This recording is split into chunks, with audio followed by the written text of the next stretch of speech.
So guys నేను మీకైతే కేవీలో మొత్తం యాక్సెసరీస్ అయితే చూపిస్తాను, చెక్అవుట్ చేయండి. రోజుకి వచ్చేసరికి స్కల్ క్యాప్, ఇది మీకు కంప్లీట్ గా నైలాన్ మెటీరియల్ అయితే ఉంటుంది. ఇంకా ఇది మీరు హెల్మెట్ వేసుకునేటప్పుడు అయితే వేసుకుంటారు. దీన్ని ఇదైతే మీకు మంచిగా నాట్ కూడా వస్తుంది వెనకాల. సరికి ఏమో ఫీల్డింగ్ గ్లౌజెస్, ఇది మీరు టెన్నిస్ బాల్ మ్యాచెస్ అయ్యేటప్పుడు అయితే వేసుకోవచ్చు. దీన్ని మంచిగా స్కూప్ బ్యాట్ కూడా వాడుకోవచ్చు, నార్మల్ టెన్నిస్ బాల్ బ్యాట్స్ కూడా వాడుకోవచ్చు. ఈ గ్లౌజెస్ చూసుకుంటే మీకు మంచిగా కుషనింగ్ కూడా వస్తుంది. చూసుకుంటే ఇక్కడ మీకు మంచిగా గ్రిప్పింగ్ కూడా వస్తుంది. ఇంకా స్ట్రాప్ మోడల్ వస్తుంది మీకు. ఇది కూడా కేవీ బ్రాండ్ లో అయితే ఉంది మా దగ్గర. సో నెక్స్ట్ ప్రోడక్ట్ వచ్చేసరికి స్లీవ్స్, ఇది మీకు మంచిగా శుభన్ గిల్ మోడల్ అయితే ఉంటుంది. ఇక్కడ మీకు మంచిగా ప్యాడింగ్ కూడా వస్తుంది. ఇది మీకు స్లీవ్స్ కమ్ ఎల్బో గార్డ్ అయితే ఉంటుంది మీకు. ఇక్కడ మంచిగా ఫోల్డింగ్ కూడా వస్తుంది.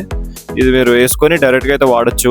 నెక్స్ట్ వచ్చేసి వికెట్ కీపింగ్ ఇన్నర్స్. సీరియస్ లో అయితే మన దగ్గర 2 మోడల్స్ అయితే అవైలబుల్ ఉంది. ఒకటేమో మీకు బ్రీతబుల్ మెటీరియల్ ఉంటుంది, ఇంకోటేమో మీకు కంప్లీట్ గా ప్యాడింగ్ మెటీరియల్ అయితే ఉంటుంది. ఇవి రెండు అయితే మీకు కంప్లీట్ గా లెదర్ అయితే వస్తుంది మీకు. ఇంకా 2 మోడల్స్ అయితే మీకు కంప్లీట్ గా స్ట్రాప్ తోటి అయితే వస్తుంది. చూసుకోండి మంచిగా స్ట్రాప్ ఉంటుంది దీనికి. ప్యాడింగ్ కూడా మీకు డబుల్ లేయర్ ప్రొటెక్షన్ అయితే ఉంటుంది. చూసుకోండి. నెక్స్ట్ ఐటమ్ వచ్చేసరికి ఏమో హార్దిక్ పాండ్యా వేసుకోవాలి స్లీవ్స్. ఇది చూసుకోండి, ఇది మీకు మంచిగా ప్యాడింగ్ కూడా ఉంటుంది దీనికి. మంచిగా ఇక్కడ ఫ్రంట్ సైడ్ ఉంటుంది, మంచిగా స్పంజ్ ప్యాడింగ్ అయితే ఉంటుంది. ఇది మీరు డైరెక్ట్ గా వేసుకొని ఫీల్డింగ్ చేయొచ్చు. క్యాచ్ ప్రాక్టీస్ కూడా చేయొచ్చు దీంతో. మన ఫాలోవర్స్కి అయితే ప్రోడక్ట్స్ మీద అయితే స్పెషల్ డిస్కౌంట్ అయితే ఉంది. అందుకే మన పేజ్ని అయితే ఫాలో చేసి పెట్టుకోండి. దీని డీటెయిల్స్ కావాలంటే కింద ఉన్న నంబర్కి అయితే వాట్సాప్ చేయండి.